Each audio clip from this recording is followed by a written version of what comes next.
Hey, bros. So, there's an interesting question that keeps resurfacing at Brojo meetings. Basically, as more and more of the Brojo members become more successful in building relationships, we suddenly find that suddenly there are a lot of opportunities for new relationships all at the same time.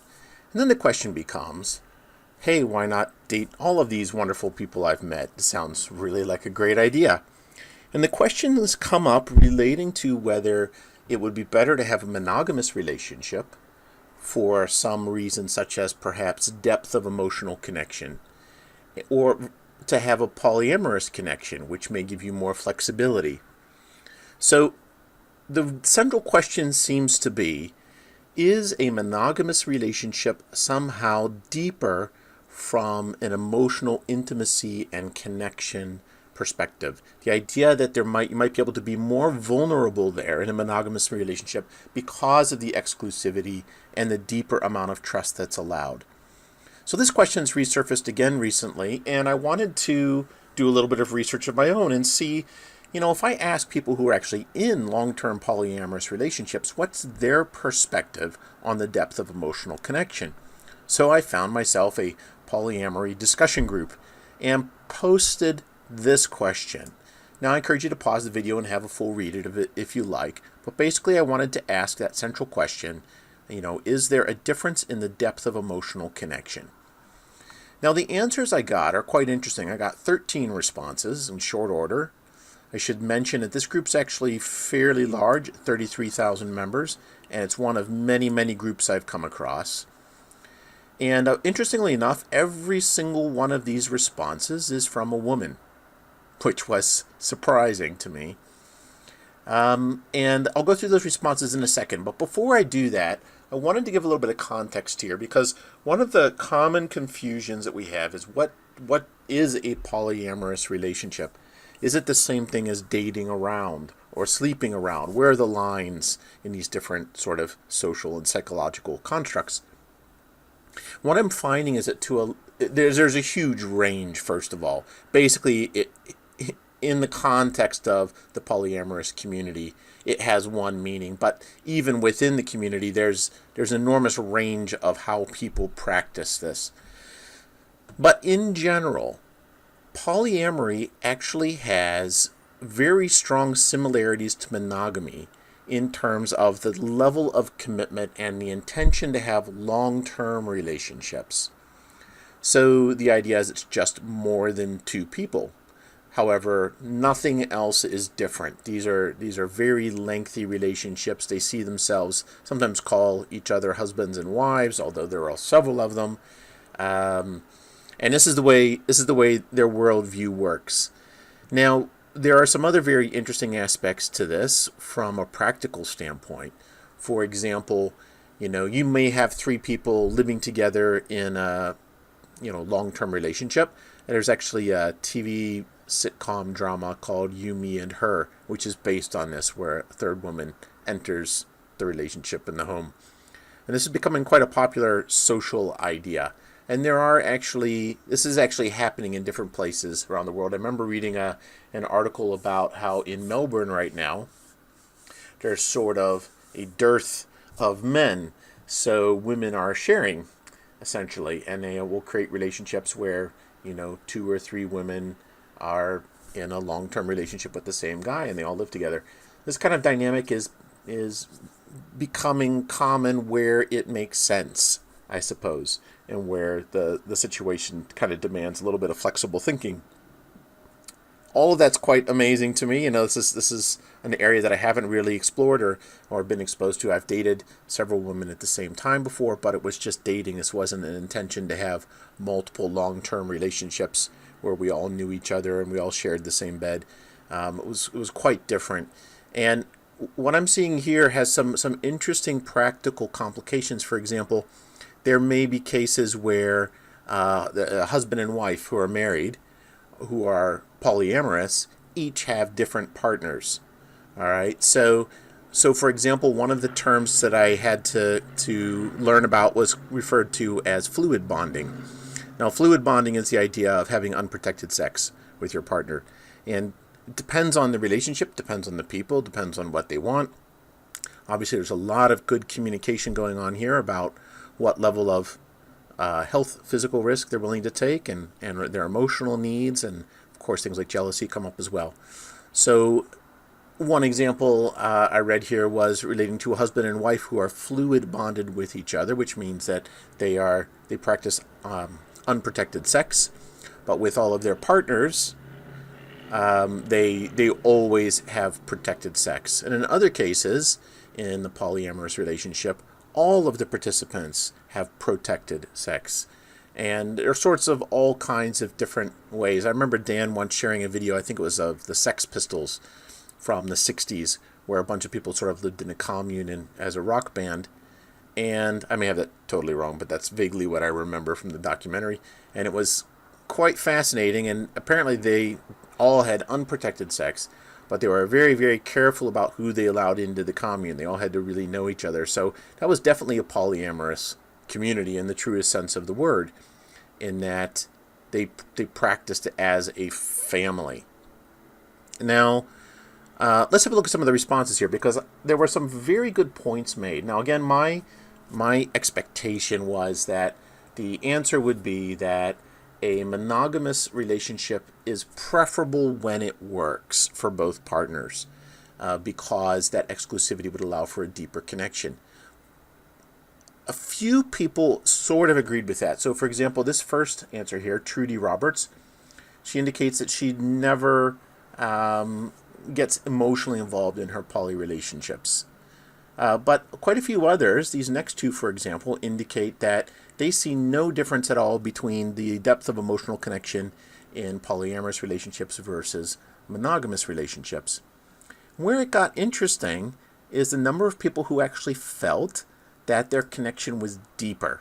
So here, Lovisa, my emotional connection is deeper than when I tried mono. It requires practicing self-knowledge and the ability to be vulnerable. So what we're seeing here matches some Brojo philosophies, which is that the more truth and honesty you can have in a relationship, the more emotionally connected you can be. And in the case of a polyamorous relationship, communication is a necessity. In order for the relationship to work, you have to be willing to talk about everything from health risks and your emotional needs to a sudden onset of jealousy, how to manage time between you, your partner, other partners, and so on, so that you feel that you're getting what you need out of the relationships that you're in.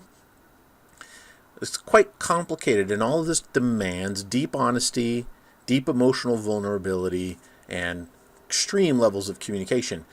And in this case, what these women are all saying is that enables them to be in a deeper and more emotionally fulfilling relationship.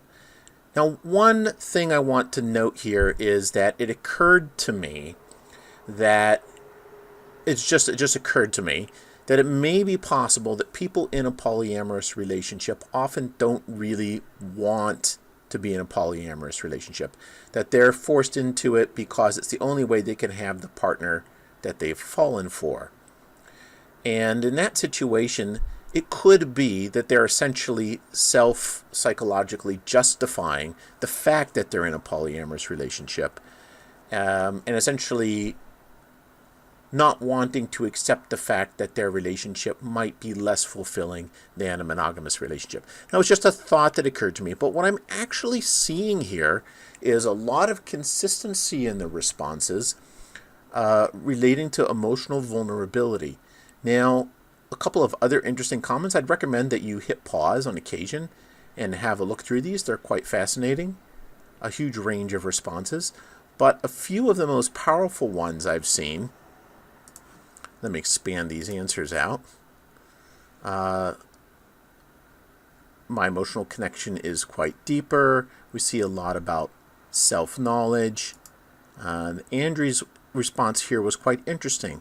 One of the things that she pointed out was that there's a significant amount of trust and vulnerability, and that it seems that there's a much higher degree of emotional intelligence in people that are in polyamorous relationships. That made a lot of sense, because in order for you to be able to overcome jealousy and the expectations of the greater society that you're in, you'd have to be really able to deal with a lot of your emotions and become very self-aware. All of that would be very beneficial to your ability to connect to your partner. So you're seeing some really interesting evidence here for the possibility that polyamorous relationships can be, in fact, as deeply emotionally connected, or even quite frequently more so than a monogamous relationship. One final one here, Sasha Sagan. I feel more connected to myself when I'm able to be polyamorous. This is also the only relationship orientation that works for me. I'm seeing this theme as well, that a number of people began their life in monogamous relationships, and at some point they switched to polyamorous relationships and didn't go back. And that's somewhat meaningful in that somehow they found that this allowed them to be more free, allowed them to be more honest. Aside from sexual variety, which is usually the first thing that as men we're like, wow, that sounds kind of cool, let's consider that seriously now, shall we? But even more than that is the idea that if I'm not the only person fulfilling the needs of my partner, that gives me a lot more freedom. It gives me freedom when I'm, tired, or when I want to spend time by myself, or I'm feeling a bit introverted, or whatever's going on. I can happily go sequester myself and be, very introspective for a while, and not have my partner feel abandoned. As long as there's communication, there's not this sense of what's going on, are you mad at me, so on and so forth. It would just be part of the relationship dynamic. Now, having read through and processed all of these responses, there are two very important, powerful takeaways that I've gotten out of reading these. One is the incredible benefits of honesty. So in a polyamorous relationship, honesty is absolutely a foundational requirement in order for the relationship to even come together. In a monogamous relationship, we tend to have these sort of perceived limits. There's certain things I can't tell my partner. I saw a cute girl today. Can't tell my partner that. She wouldn't understand. She'd feel jealous. I'm responsible for her feelings. All sorts of unhelpful thinking would typically arise. But what we're seeing in these relationships is that the more honest you are, the better the relationship is, the more stable it is, and surprisingly, the more emotionally connected it is. I say surprisingly because here they're talking about things that most of us perceive as being damaging to the trust and the confidence in a relationship. What we're seeing is the exact opposite. The second takeaway is the importance of emotional intelligence. The more self-aware you are, the more able you are to deal with your own emotional shit. And the ability to communicate things like fear, depression, anxiety, jealousy. We would imagine that these things as negative aspects are the type of thing you don't want to share with your partner. But this is very nice guy behavior that tends to creep in without you even noticing it. What we're seeing in these relationships is that the more open and honest you are about every aspect, positive and negative, of your own emotions, will benefit that connection. A lot of fascinating things here to process. I'm not certain that I've come to a really deeper understanding, but certainly some of the points made here by these women really changed my thinking on the limitations, on the emotional limitations of a polyamorous relationship. Not that I'm suggesting that you run out and find one for yourself, but always curious, always learning, and I hope that this was intriguing to you as it was to me.